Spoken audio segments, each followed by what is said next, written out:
We are back, and this is our seventh episode of our second season of the Gringa and Local. And of course, I'm Job, your local. I'm Rachel the Gringa. And in this episode, we have who I would refer to as an island icon, basically. Someone who has been in this island, not just born, raised, and lived her entire life in this island, but actually from way before my time and Rachel's time, has been an individual who has been given a lot of her personal time, not just in the field of politics, but also in the field of social and community service. This episode overall encompasses basically a San Pedrana's memoir of what her life has been. And this is Patty Arceo.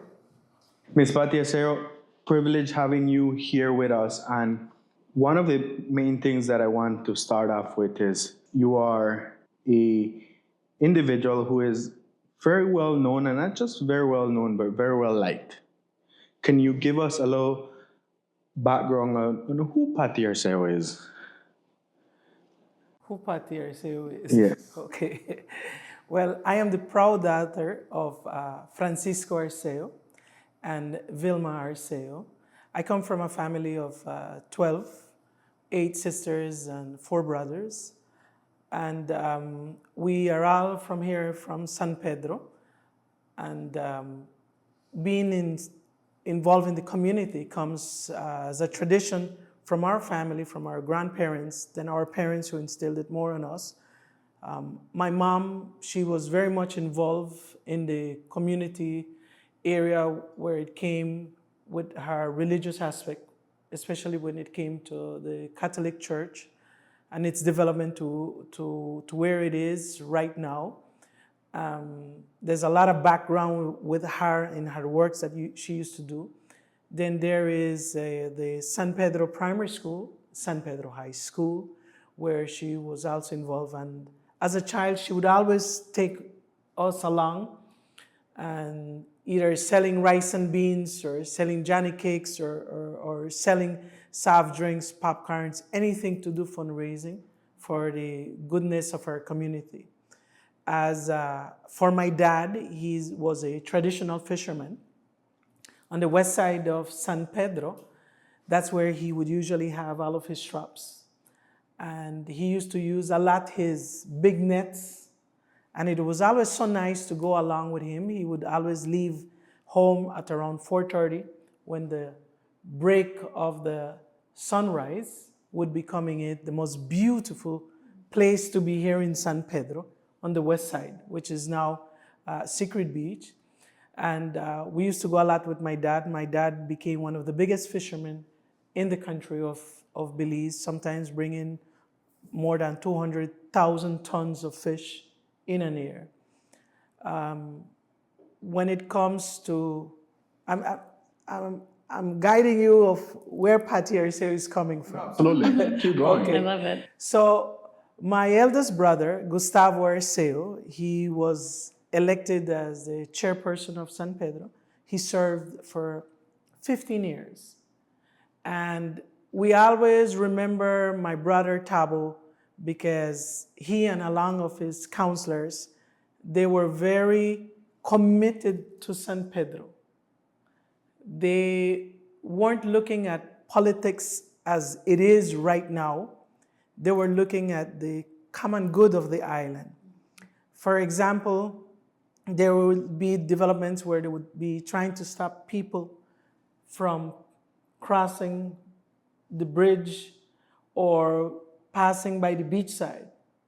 Tavo and his counselors, they would go and talk to the people who were doing these things, and they would tell him this is against the law because we have a 66 feet that it belongs to the crown, and that belongs to the people of Belize. So if they would put logs and things like that, the owners of the properties, of the beachfront properties, and my brother and them, they would go and they would remove it. And they would tell him what the laws is. And if there was any problem, then they would call the police to come and assist them. they won't be sending anybody to do the job. They were very hands-on. Of course, at that time, San Pedro was a village. What year? Would you say what year was this? This was back in the 1970s. Aha. And then Tavo, along with his counselors, they were the first ones who worked with Mr. McDermott, Jerry McDermott, who his daughter owns Phoenix Resort right here, Miss Kelly. And from Trade Winds Paradise Villas all the way to Boca de Rio, they ensured that all of those properties were subdivided and given to locals. Because San Pedro started as a tourism. When the tourism started to come, the island started to boom. And of course, like in everything, dollars starts to roll. And what used to happen is that people believed that because they had the money, they could do any development that they wanted. So the islanders were not having any more access to the beachfront.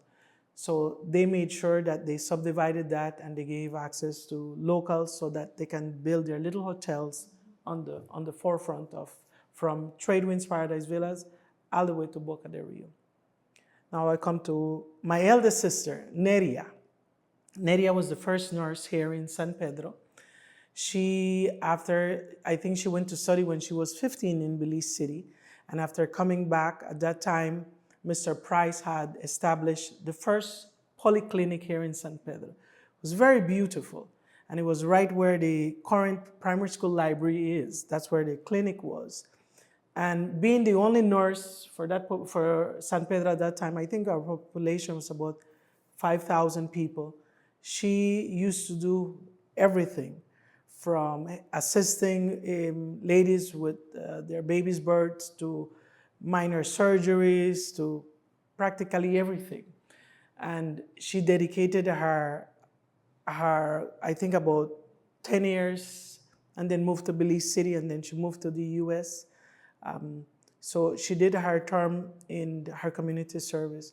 Now when it comes to my other brothers and sisters, they have all been involved. They are still involved. As a matter of fact, my brother Omar just received a meritorious award, which is a national award given by the Governor General and the Prime Minister. And that was given to him because he being a local fisherman, he understands what it is for the protection of our local environment here on the island. And he has done his part. He's practically right now in doing fly fishing, a little bit on the semi-retirement, but he's still very much engaged with the island's development, especially when it comes to the environment. And my brother Elito also, my sister Shelly, Susanna. Susanna also received a meritorious award. My sister Mercy, Lisa, Pani. Pani used to be National Geographic's point man here in Belize when it came to the fishing and also the boarding that used to be done here on the island. So we have pretty much walked onto these big shoes. I don't think I have filled those shoes because they have done so many good things to the island, hence the country of Belize. My upbringing started from high school, being elected for president. I guess I talk too much. No, go ahead. So We're as intrigued. Go ahead. So we started there, and then we went on to the Leo's Club. We went in some national clubs. Just so that our viewers who may not be familiar, could you give a little explanation of what a Leo Club is? The Leo is the junior members of the San Pedro Lions Club. That's what it was. And we enjoyed it very much. I have many friends who are involved in the Lions organizations. My respect to them because they do a lot. Mm-hmm. And I always say, whenever we have an organization, for it to keep on going, we also need the community.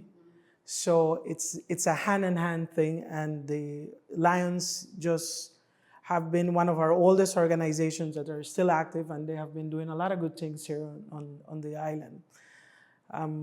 Then after that, we moved to being a counselor for San Pedro. We served 3 years under Don Chico Gomez as mayor.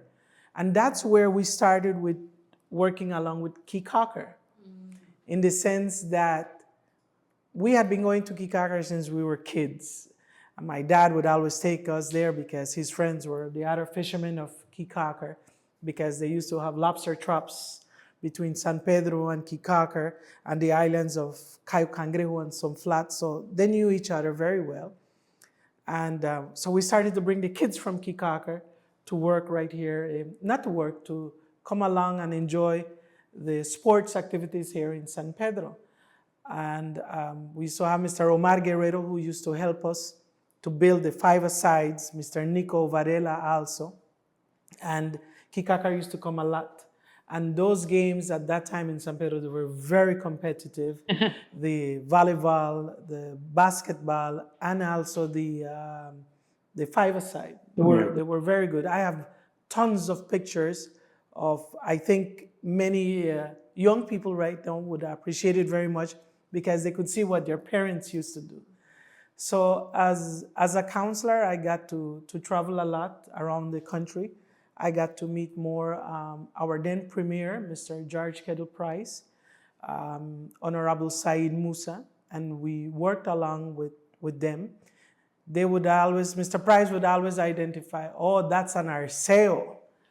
And I used to go back and tell my mom, Mom, the premier, he said, that's an Arceo. So you think he said, and then he would write down my name. Because the other kids, they would say, when you grow up, they're going to take you to the BDF, to the SOA. And I'm like, I don't like guns. I don't want to go there. So she said, no. He said, he just likes to write down on young people who are doing things for the community. Really and truly, we never paid mind to none of that, because for us as young people, that was already instilled, and we would always go out and assist. I went abroad and studied. The U.S. Department of State gave us a scholarship. So we went to the U.S., we finished our scholarship, we came back home, and we got the opportunity to start working to become the next area representative here in San Pedro for both Caye Caulker and San Pedro. And we got involved there. We did 5 years in there. I am very proud of my time that I did there. Of course, a lot could have been done, but that's, of course, in hindsight. We always look at the box from outside, but being inside the box is something totally different. But nonetheless, we brought back San Pedro and Caye Caulker very closely. In Caye Caulker, we were able to do 28 projects. In San Pedro, we were able to do 30 projects. One of the main projects we did in Caye Caulker was to bring a water plant and reverse osmosis to Caye Caulker, which was needed because there was already contamination of the well waters and showers and water being used to wash dishes and all of that. And to me, it was very personal because I grew up with these people. Mm-hmm. So we knew what the islands needed. And then we expanded the primary school. We assisted with the high school, of which their high school was made by a group of locals who saw the need. And that's one thing I like about San Pedro and Caye Caulker. We're very voiceful, and we don't wait on government to come and do things. We're always proactive. Mm-hmm. And that's what I liked very much about both islands. And then in Caye Caulker, we also did some subdivisions, of which we gave land to the people.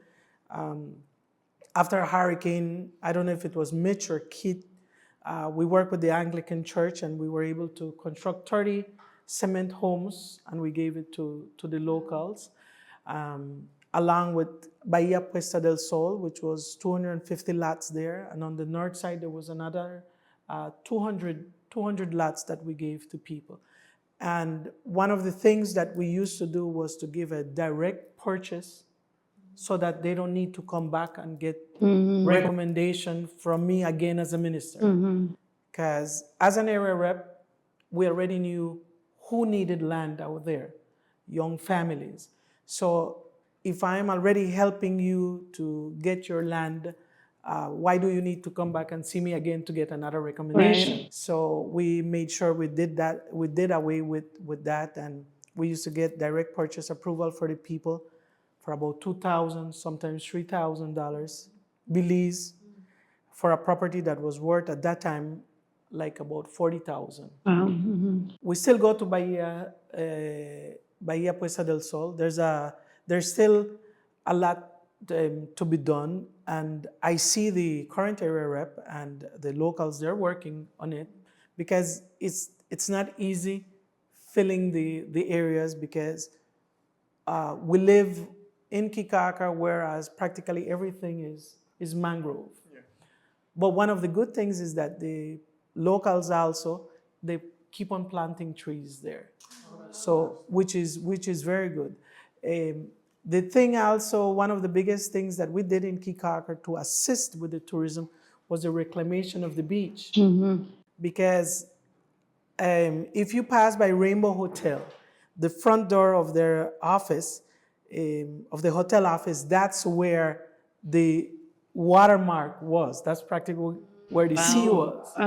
And so after the hurricanes, we came with Mr. Al Chanona, Don Beto, at that time Minister Fonseca, Minister Dan Silva, the council at the village council members, and we started to dredge. But what happened with the dredging that we used to do was the dredge was like 60 feet or 80 feet off from the beach, and we used to pressure pump the sand back on the beach. Right. And that's how Caye Caulker came to have one of the beaches. And well, the beach that it has right now, and thank God it has helped a lot. So those are some of the projects that we did there in Caye Caulker. Here in San Pedro, we did 30 projects. Wow. We did the police station, the current police station here, the magistrate court. We did the San Pedro fire station. We went at San Pedrito and we brought again the dredge. Of course, with the assistance with the Ministry of the Department of Environment, because you gotta remember my brother Elito is very much into the environment. And I believe in development. I believe in development, but there has to be sustainable development. It's not easy doing that balance, Right. but we have to strike at least 80% of, or maybe 70% of that balance. Because if you look around, practically where we're living is where the mangrove community used to be. But the population is growing, and the challenges are also very much growing too. And my hats off to the mayor and to the area rep and everybody in position, because it's not an easy task. Right. But we got to listen to the people. And we also got to listen to the development part and see where we can strike a balance right there. But here in San Pedro, the stadium, and I'm happy that the name was not changed. You mean the Sacachispas? Not No, the next Sacachispa, one. the Hamburger Stadium.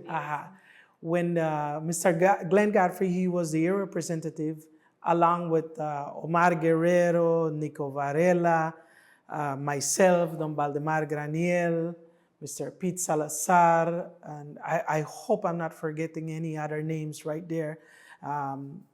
We allocated that property, and we asked the community to name it, because we did not believe in naming streets and things like that after one's names, especially if you're still alive. I mean, it's like there's so many beautiful names here in San Pedro that we couldn't find. So they named it the Hamburger Stadium, which encompasses the whole island. I am happy to see where it is right now, and kudos to the people that made it that way and to the ones who are still keeping it up that way. We also were involved with the San Pedro High School, with the auditorium. At that time, my good friend, Miss Marlene Spain, she was running, and we were able to allocate, through my office, over $300,000. And we came and we gave it to Mr. Angel Nunez, through Miss Marlene Spain, who was running at that time. And that was the biggest investment that was done right there at the San Pedro High School. We started the Brickstones along with Don Beto as mayor. There was Mr. Domingo Perez, again Miss Marlene Spain, my brother Omar Arceo, Santiago Acosta, and Don Valdemar Graniel. Through all of them, because my work was not just my work. My work was a work that we did along with the San Pedro Town Council. Don Beto was the mayor at that time, and he started with the Brickstones. Then we were able to lobby government, who came in and gave through Mayor Elsa Paz, they gave $1 million to continue the cobblestones. One of the biggest projects that we did was the Ambergris Bay, where we subdivided the beachfront, which is now known as Secret Beach, into 275 beachfront lots. And we gave it to the people. I remember going to people's home, practically asking them, please fill out the paper.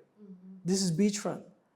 And most of them were like, no, we don't want to go there because there's too much escarib, tabanos. What is this? Ishkar? What is that? The little white roaches, the sea white roaches. The sea roach. And People still complain about the escarib, yeah, no worry. no. Well, after a bellykin or two, we don't feel We it. don't feel it. Sandflies, and we were always telling them, do not worry about that. The development will come. Maybe the development will not come during your time, but you got to remember you have your kids, and that's what we were targeting. So we worked very hard for those properties, and it was not easy because while you're in Belmopan doing subdivisions, there's always somebody looking at what you're doing. And we guarded that very, very much because we gave it to our locals. And the vision was like, look, 20 years, go fast.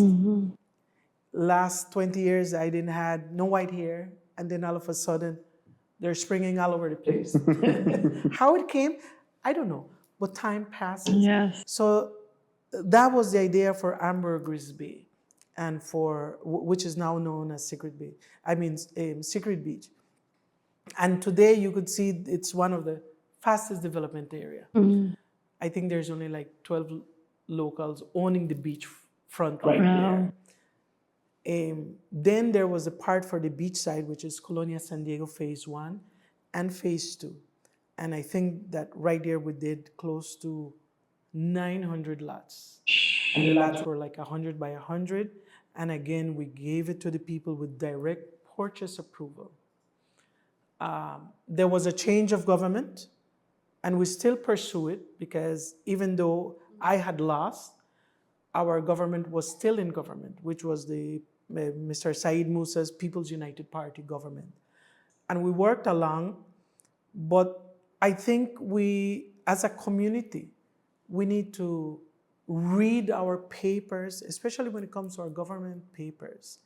And I wish we could have a change in the primary school curriculum where from kids we are taught how to fill out a passport form, how to do to go and get your police records, and most importantly, how to fill out a land application, a transfer application, a lease application, because these are things that affect all of us here, Belizeans, in the sense that we usually wait for our parents to do it.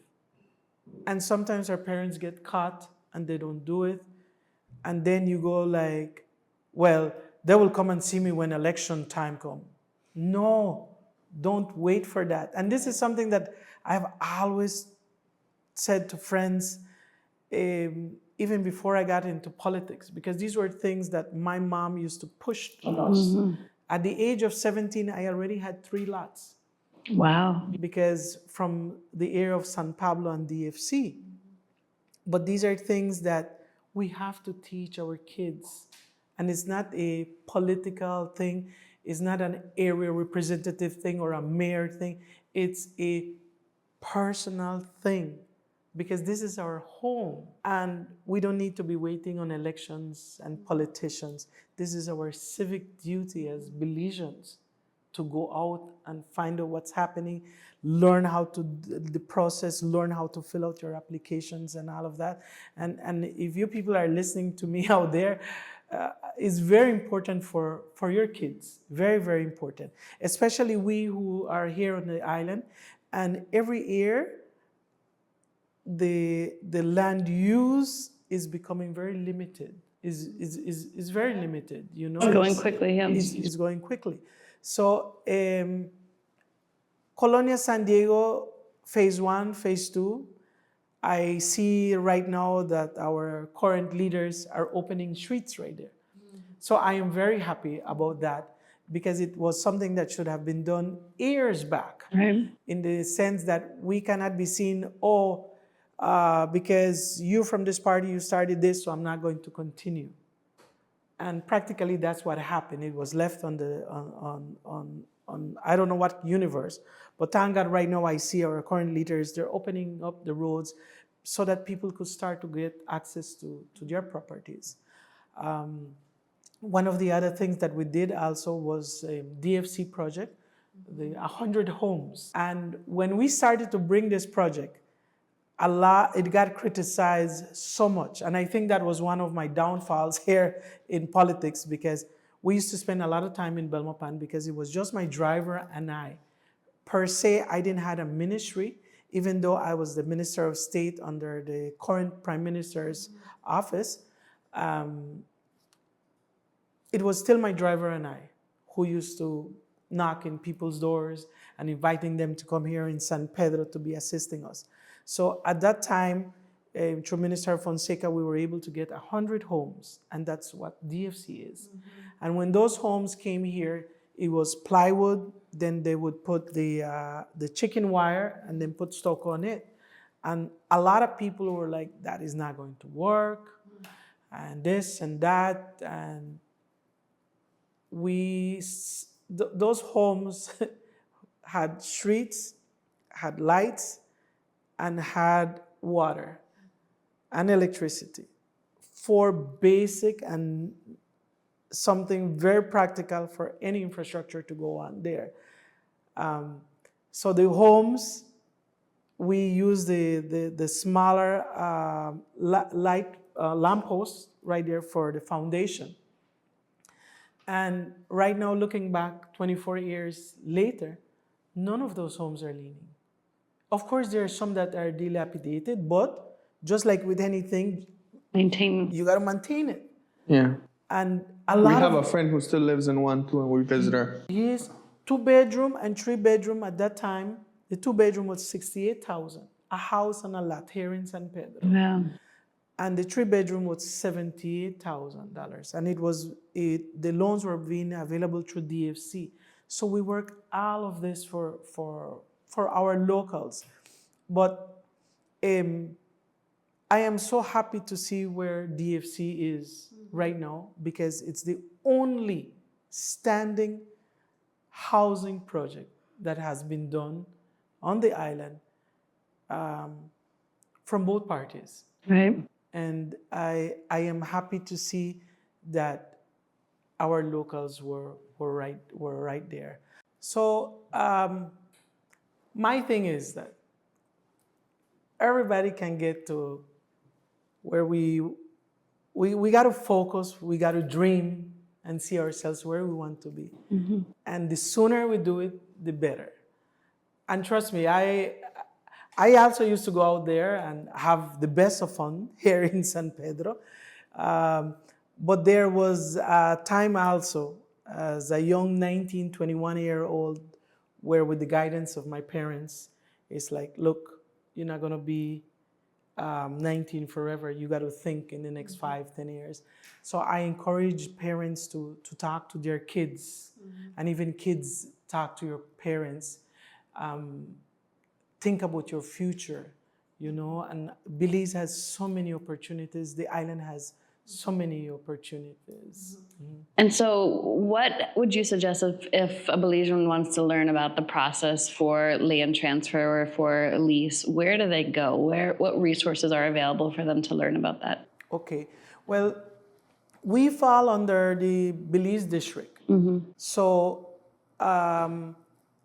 right when you go to Belize City, right across from Caribbean Sprinters Water Taxi, there's the office that relates to us with land transactions and things like that. So I would strongly recommend to people to start to go there and start asking questions right there. However, our area rep, he has been having also land clinics here in San Pedro. And so I would say start to follow our local leaders. They're on Facebook. Well, I don't know if they're on Instagram because I'm not on Instagram. But that locally is one of the best ways to start looking at it, because they're trying. San Pedro, at the end of the day, is like you are actually governing a whole country by itself. A district is totally different because we're an island. So I would suggest let us start to follow our leaders, because they have some good programs going on, and I see them advertising it too. But sometimes we on the other side, as working class, we get caught up with our jobs. We go home. Sometimes we just want to see some of the reels on Facebook. Or maybe the last thing we want to see is hear anything about politics. Right. But politics is not just politics. Politics is about things happening here on our island that affect us directly. And whether you voted for one party or the other doesn't mean you tune them off. Right. That's when you need to be tuning them more. And they usually post some of their big things that they are doing on the on their Facebook, because that's the easiest thing to get to the community. So one, let's go to Belize City if you're in Belize City, and two, tune in to our local leaders to see when they're having these ministries and departments coming to San Pedro. Just the other day, there was the MSME roadshow coming here to San Pedro, where through Mayor Wally and Minister Perez, they brought in all of the government departments. They brought DFC, they brought Bell Trade, they brought Social Security, and they had like 2 clinic days over at the Lions Club at the Den. And they also brought vital statistics, because a lot of people might have problems with their names, but then finding the time to go to Belize City. And then when you go into Belize City, they give you a number, and you got to sit down out there waiting for you to be called. And then there are people who are bypassing, because while you're waiting for your number, somebody will come in front of you, So I think that was the second or third show that they have done here on the island, and it's very, very important to go out and assist and let us get all of those information. I think on that project on the MSME, I believe somebody from the Ministry of Lands, Natural Resources, they were also here, so that people can get more information. Remember, information is power. It's true. It's true. And are there, obviously I'm not Belizean, so this doesn't affect me, but I have so many questions about this, because they don't do this in the States. Just because you're an American, you don't get land or get access to land. So I think it is so amazing. But you have a Belizean child? I do, but I'm not even thinking about me, right? I'm just thinking about the concept of this. It's just amazing, because we don't get that in the States, right? So to know that if you're a Belizean, that you have access to obtain your own land, what is, are there any requirements to this? Do you need to be at least 18 years old? old? Do you need to have a job? What does it look like to apply for the land? You got to be 18 years old. And most of the time, you got to be a registered voter in the constituency, in the area. I just want to clear something that I'm just talking about the process. Yes. Anything that has to deal with land issues and so forth, the different departments of government, local and nationally, they are there. Got it. Okay. So just everyone, that's the disclaimer. Yes, this is just for informational purposes only. Exactly. So and again, you have to go in and talk to your local leaders and find out when they will be doing any land distribution or what's their plan. So again, you got to be in tune to them, right, to see what's happening. And the more questions you ask, the more interest there is in this topic, and then that's how the wave starts to move. But it is something that you got to get up and go, right, and go do it, and go see it, because it's very important. Yeah, it's very important. It's like having your passport, but a passport for a piece of plot. Right. That is the thing. So that is a requirement. Oh, and then the applications that you got to fill out, and you got to put in also your social security number, and then they would call you and tell you what is happening.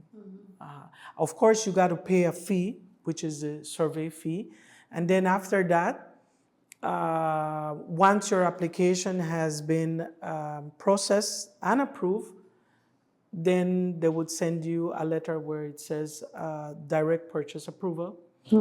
And if you do not pay it, I think in 2 years' time, then you're going to lose that lease. Because let's say your property was valued, government value, at $3,000. They give you 2 years to pay that. Now, if you did not pay nothing towards that, then you're going to lose it, because it's going to be a lease. Got it. And then somebody else is going to come and get the land, because apparently you didn't do nothing with it. And there will come the second person, and they will start to move on it. Got it. It's very insightful, and it's very eye-opening what you mentioned, because I just generally, from myself, I never have even moved the finger towards trying to figure out, I work in real estate and I know how land transactions happen, but I've never really digged into, and I never really have taken that responsibility of going myself and seeing, okay, you know who I need to ask, where I need to go on about that. So it's I like what you mentioned, and it's very important that us as young individuals do need to realize that, yes, the government officials are there, and they're there to, look out for the best interests of everyone. But then you, as yourself, need to go and start, you mentioned, asking and having those waves move so that things and your voice can be heard out there as well. So you have had quite an incredible run, an incredible journey throughout this island, and let's talk about apart from the work that you've done, what has Miss Patty Arceo enjoyed most about San Pedro post her, career in politics? You have seen this island grow from being just a small village to being what it is now. What are things, for example, what is a tradition that you've seen has disappeared, and that you think should be something that we need to start focusing on bringing back, or values that you see that, we might as a community need to start learning more, doing more? One of my favorites would be the carnival. I'm really happy to see that the Lions, grupo from Miss Flora, Ancona, Los Barbos, they do their best. and but we need to have more people involved, because San Pedro is at a path for tourism.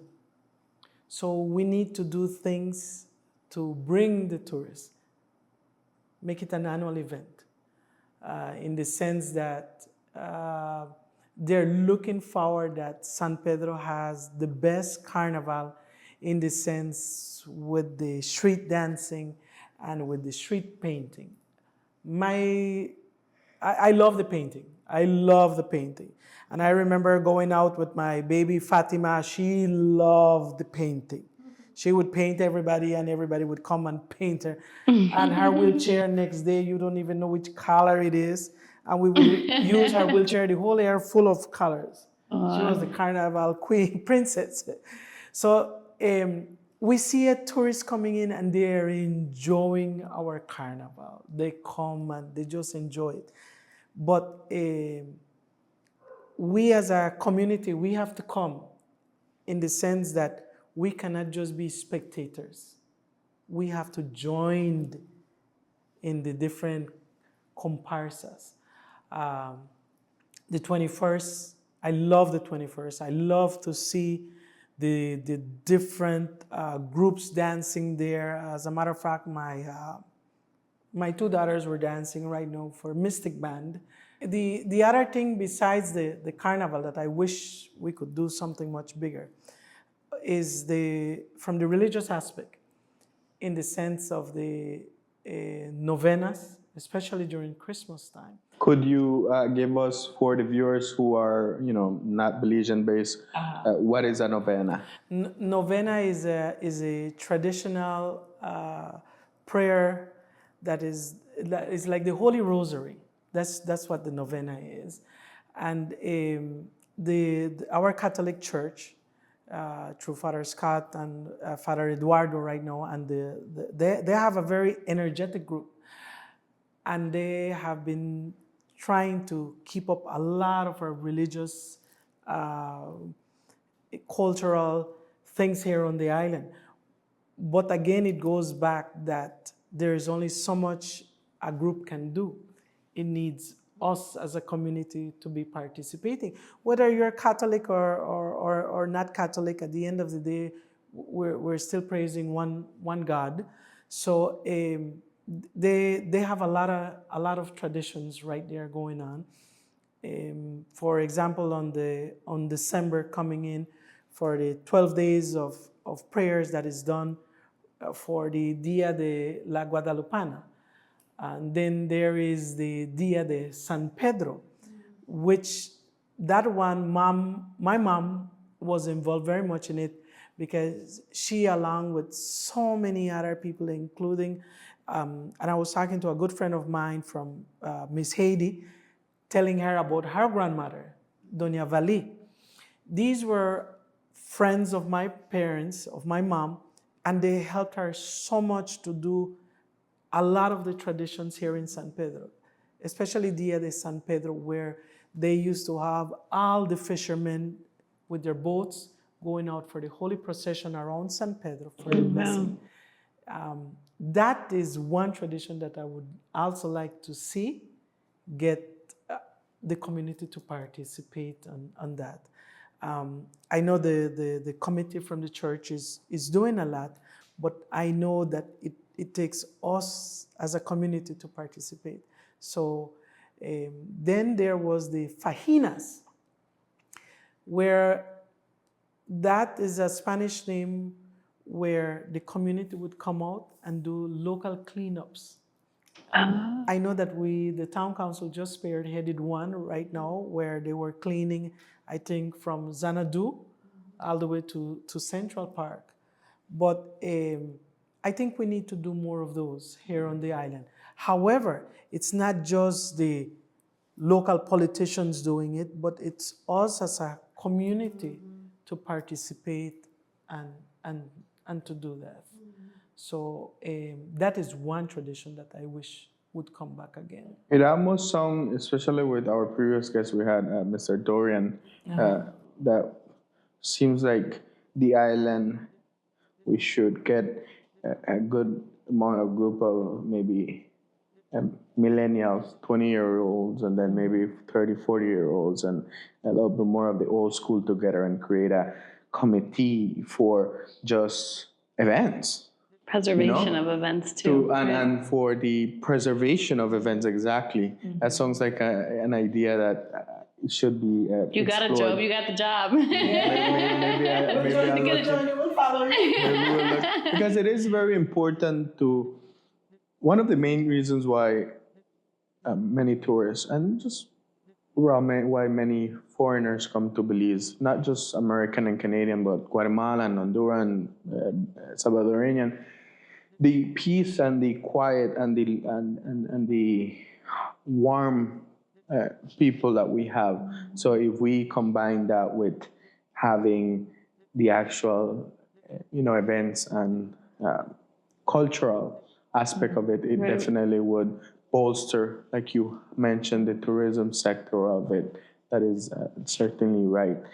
Now, going into now, and I might just put you in hot water because I want to ask you about what is your favorite place meal here in the island.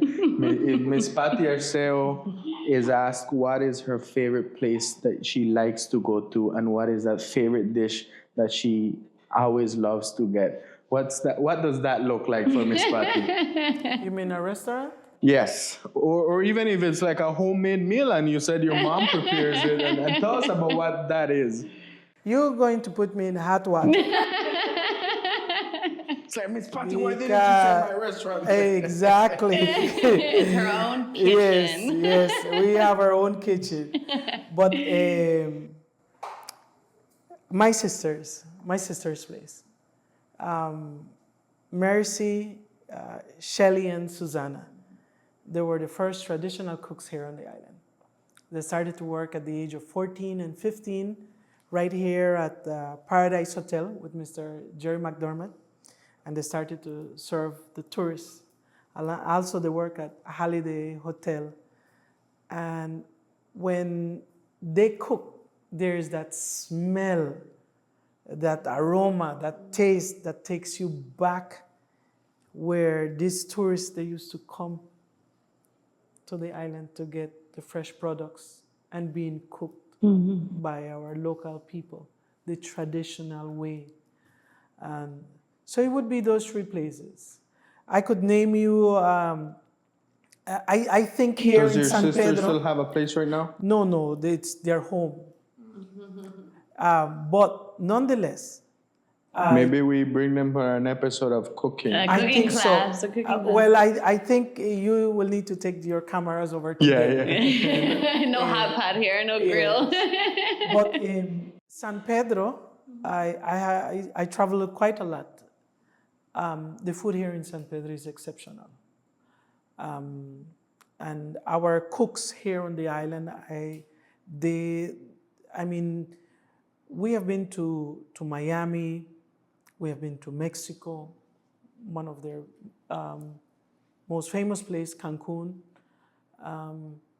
We have been over to the Caribbean, but San Pedro's food, and I'm not being biased, I love food, I love to eat. The taste that is here, it is, I've been to other countries, their food is good and everything, but there is something about here in San Pedro. I don't know if it's because we get to see the cooks who come out and they explain the food. I believe that has a lot to do, whereas it's only like 2 persons preparing your food. In other places, because they're bigger, you have a line of people preparing your food. It's more personalized. And it's fresh, I think very so. fresh. Yes, it's very, very good. I want to name a couple of places. Yeah, give us a couple. Oh, we sure. won't, we won't limit it to only one. And For the TV, no, but when I go out there, you're coming to it and you didn't name our place. No, as a whole, San Pedro has excellent restaurants. They have very good restaurants. Nonetheless, we still have to, being the manager or owner, you still have to be looking at your plate. You still have to be looking at, you still have to be tasting your food. Because we got to remember that tourists who come here on this island, they have traveled also all around the place. Yeah. So you just can't serve anything like that because they don't know. No. Tourists, before they come to San Pedro, they have read practically everything about us. So they come with their knowledge. And plus right now with Instagram, with so many reels, influencers, TikTok, and all of that, you're practically tasting and smelling the different foods, the different places and things like that. So we can't take our tourism industry granted. We have to make sure that we're protecting it, because San Pedro is only a destination in millions of destinations globally. So do you have a favorite dish? A favorite, not a favorite place, right? But a favorite dish, like a favorite local dish? Yes, it's my traditional rice and beans with baked chicken and potato salad and fried plantain. That's my favorite dish here on the island. Now the bigger question: with onion sauce or without onion sauce? With onion sauce and habanero. The habanero, the colorful one, the green, the yellow, and red one. Yeah. That's the habanero. That's incredible. And one of the next things that we wanted to ask you was, you have probably traveled throughout Belize throughout your life, and we wanted to ask you, what is one of the locations in the country that has truly captivated your, not just your attention, but the experience that you had there, or that you just always go back to that fun memory of somewhere else in Belize outside of San Pedro? Mm-hmm. Where would that location be? Again, you're putting me on the spot. You know, here in Belize, my gosh, Belize has so many beautiful places, and we have the Maya Winds, we have the Maya Mountains, we have the Chiquibul Reserve, we have down south, which is Punta Gorda. We have Cayo with its rivers right there, and the villages around there, Corozal and Orange Walk, even Gringa. You know, all of these places, they have so many beautiful places. I don't get tired of traveling around the country. Mm-hmm. And to pick one place, I don't think I would be doing justice to the other places, because they are so beautiful. We even went to Gales Point, where the people right there, it was so beautiful going there. It's like, oh, come to my house. You know, the village life is still there. Right. And you come and taste the cashew wine, the cherry wine. I mean, it's so beautiful. In Gringa, we would go to Wynot Island, where Mr. Austin Rodriguez, who's the drum maker for the Garifuna drums, for the Punta drums. He's still there making them. Actually, he's 94 years old. And like every place in Belize has a little bit of history, culture, and tradition that I personally like. And so I don't think my favorite place is Belize. Mm-hmm. And the beauty about us being here in San Pedro is that we have a mix of everyone living here.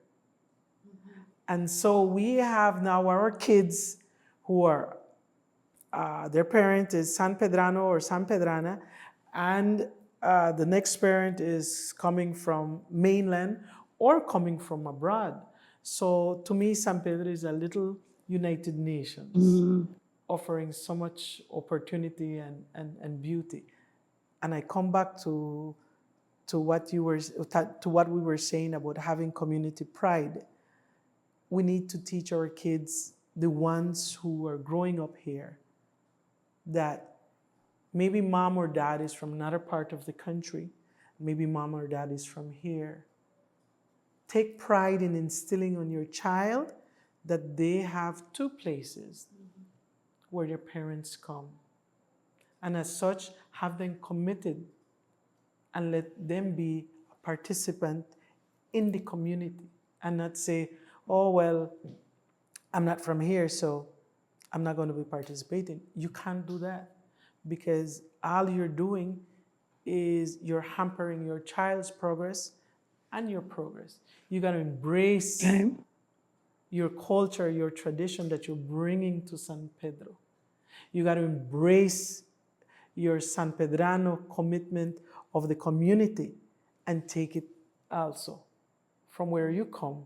But most importantly, instill it on your child so that, you know, we have a San Pedro that has a lot to offer, especially with the tourism area. Absolutely. Very beautiful. And for our final question. Final question. Let's say, it's 7 p.m. one night and your phone starts ringing and you see it's Mayor Wally. You pick it up and he says, Miss Patty, you have done such a great job as area rep previously. I'm stepping down as mayor and you're the newly appointed mayor. What is the first thing or something that's important to you that you would like to focus on or change or maybe, push forward faster than it's been happening? Well, that phone call. You're not answering it. I'm retired. Maybe I would ask him for how many days? For how many days? How many days you need back home? Yes. My hat goes off to Mayor Wally and his councillors and also to Area Representative Andrew because I see them working. But nonetheless, the community is very big. Yes. And I wish we would have more government ministries, departments here on the island to be given the assistance that they need, but physical here on the island. And I know they're working on it, but everything takes time and takes money. But if that phone call came in and he would say for me to come and work, I'm not going to sit down on his chair because that's an elected one. But to come and assist, of course. And they both have called. And we have been there, not only as me, Patty Arceo, but as a family. And as friends, we have been there, able to assist them. But it's a new generation. It's a new mandate that they have, different from the one where I was. And they have my full support for assisting them. There are certain things that, of course, one would see it this way and they would see it that way. But then again, I'm not on their chair or in their chair. And the beauty about San Pedro is that we all know each other. So everybody knows where everybody lives. So if one is not happy with what is happening, well, you could always go see the gentlemen in their offices, in their respective offices, or what everybody does best on Facebook. Say if you can't catch Harry on his shirt, you will catch, does it go, Hill? If you can't get him, you will at least get the next one on his shirt. But like I said, if the phone call comes, and there have been many phone calls to assist, and it's not only assisting Wally, it's assisting something within the community. And we're still there for the community. We're still working. I'm not the type of person that will be posting everything on Facebook, and I think that is something that I wish I would be posting more. We have a foundation. It's named Nuestra Señora de Fatima Foundation, and it's named after my baby Fatima.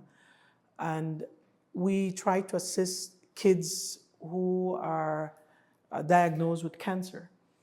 And last year we did a concert, group of us as a family, and we had a lot of friends who helped us. And our good friend Rosie War from Peru, she came and she practically gave away the concert because she says at the end of the day, she's a mom. Yeah.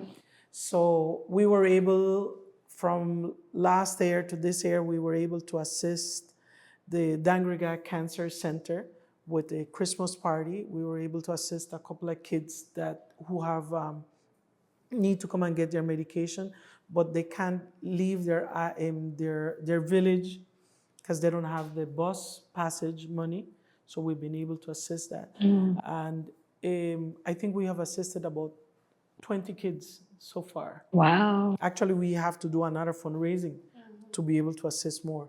And last month, we were able to assist a little baby, I think he's like 9 months old, from San Vicente down south. And we brought the parents all the way to Belmopan, and Dr. Andres Vasquez, neurosurgeon, very good friend of ours. And he did the CAT scan and he did the neurological test on the baby. Unfortunately, we were not able to do anything for the baby. And the baby's head was practically like this.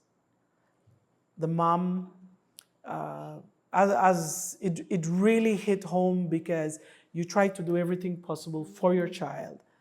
But we couldn't do anything. So we had to send back the mom because the hydrocephalus that the baby had was very much advanced. And we have some friends who belong to our organization. I think it's Cure for Life.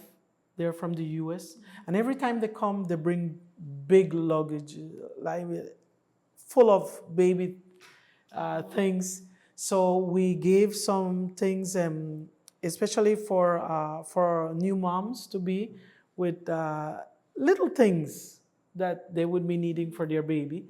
And we gave some to the polyclinic, to Nurse Cayetano and her department for babies. And we took the rest to down south.